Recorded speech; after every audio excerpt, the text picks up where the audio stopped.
वसुंधरा को मनाने के लिए मोदी ने उठाया बड़ा कदम। क्या इस कदम से मान जाएंगी वसुंधरा राजे?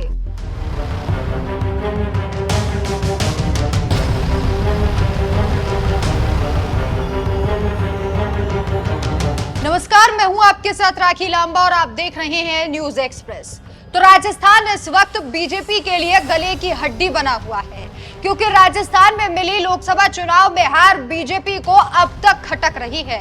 हालांकि मंथन कई बार किया गया, भजन लाल शर्मा के द्वारा भी और प्रधानमंत्री नरेंद्र मोदी के द्वारा भी, लेकिन कोई निष्कर्ष नहीं निकला है। और अब सीधे तौर पर जिम्मेदारी भजन लाल शर्मा निभा रहे हैं, वो ये है कि जो रूठे लोग हैं उन्हें मनाया जाए। वहीं प्रधानमंत्री नरेंद्र मोदी भी इस बात को समझ चुके हैं कि राजस्थान में वसुंधरा राजे बीजेपी के लिए कितनी ज्यादा जरूरी हो गई है। अब वसुंधरा राजे को मनाने के लिए प्रधानमंत्री नरेंद्र मोदी ऐसे फैसले ले रहे हैं जो वसुंधरा राजे को रास आए। आपने देखा होगा, भजन लाल शर्मा ने भी बीते दिनों वसुंधरा राजे से मुलाकात की थी और ये खबरें अंदर खाने से सामने आई थी कि बजट को लेकर बात की गई है राजस्थान के और उपचुनाव को लेकर बात की गई है, चूंकि कई सीटों पर अभी उपचुनाव भी होने हैं जो विधायक सांसद बनकर पहुंचे हैं। अब वसुंधरा राजे की कमी जो है वो महसूस बीजेपी के द्वारा राजस्थान में की जाने लगी है। इसी कड़ी में प्रधानमंत्री नरेंद्र मोदी ने एक बहुत महत्वपूर्ण फैसला लिया है, या फिर यूं कहें कि राजस्थान में फिर से बीजेपी में वसुंधरा राजे की वापसी के लिए जितनी सक्रिय वो पहले थी उतनी सक्रिय एक बार फिर से हो, इसके लिए प्रधानमंत्री नरेंद्र मोदी ने एक बड़ा कदम उठाया है। और ये कदम सिर्फ वसुंधरा राजे के नजरिए से नहीं बल्कि आगामी उपचुनावों में भी बीजेपी को प्रॉफिट दिला सकता है। कैसे, चलिए विस्तार से बताते हैं। दरअसल सीपी जोशी जो पूर्व प्रदेश अध्यक्ष बीजेपी राजस्थान के थे, उन्होंने इस्तीफा दे दिया और इसके बाद कयास लगाए जाने लगे कि अब नया प्रदेश अध्यक्ष कौन होगा। किरोड़ी लाल मीणा का नाम भी सामने आया था, चूंकि वो कृषि मंत्री पद से इस्तीफा दे चुके हैं, लेकिन बीजेपी ने एक बार फिर से हैरान कर दिया और वसुंधरा राजे के करीबी मदन राठौड़ को ये जिम्मेदारी दे दी।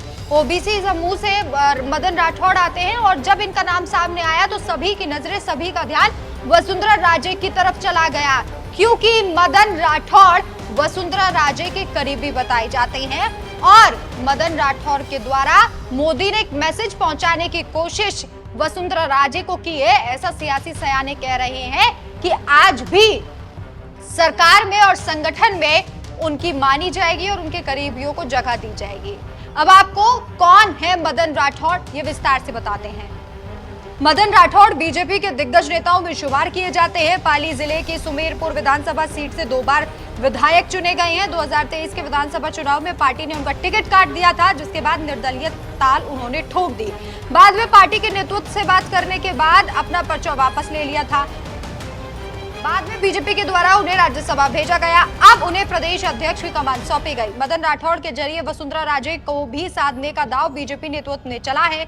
इसकी वजह है कि राठौड़ को पूर्व सीएम वसुंधरा राजे के करीबी में माना जाता है। 2018 में वसुंधरा राजे सरकार के दौरान मदन राठौड़ ने बीजेपी के उप मुख्य सचेतक की जिम्मेदारी संभाली थी। बीजेपी के दिग्गज नेता मुरली मनोहर जोशी और पीएम मोदी के साथ मदन राठौड़ ने लाल चौक पर तिरंगा फहराने भी वो गए थे। और इतना ही नहीं, बीजेपी ने इसके जरिए ओबीसी जाति वाली चाल भी चल दी है, क्योंकि भजन लाल शर्मा अभी मुख्यमंत्री हैं जो ब्राह्मण जाति से आते हैं। इसके अलावा इन लोकसभा चुनाव में यह कहा जा रहा था कि ओबीसी समुदाय ने वोट नहीं बीजेपी को दिया, जिसके चलते भी भाजपा की हार हुई है। और अब इसी कार्ड को साधने के लिए बीजेपी ने यह चाल चली। कैसे, वो भी आपको समझाते हैं ग्राफिक्स के द्वारा। राजस्थान में ओबीसी समुदाय की आबादी 55% के करीब है। राजस्थान को ओबीसी की प्रयोगशाला भी कहा जाता है, क्योंकि यहाँ 10-15 नहीं बल्कि 91 छोटी बड़ी जातियां हैं। देश के किसी भी राज्य में ओबीसी वोट बैंक में इस प्रकार सोशल इंजीनियरिंग कहीं पर भी नहीं है। ऐसे में पार्टी ने घांची समुदाय से आने वाले मदन राठौड़ के जरिए ओबीसी को साधने के लिए दांव चला है। प्रदेश के 25 में से 12 सांसद ऐसे हैं जो ओबीसी समुदाय से आते हैं और 120 विधानसभा सीट पर उनका प्रभाव है। बीजेपी ओबीसी वोटर के सहारे राजस्थान में अपना दबदबा बनाए हुए है।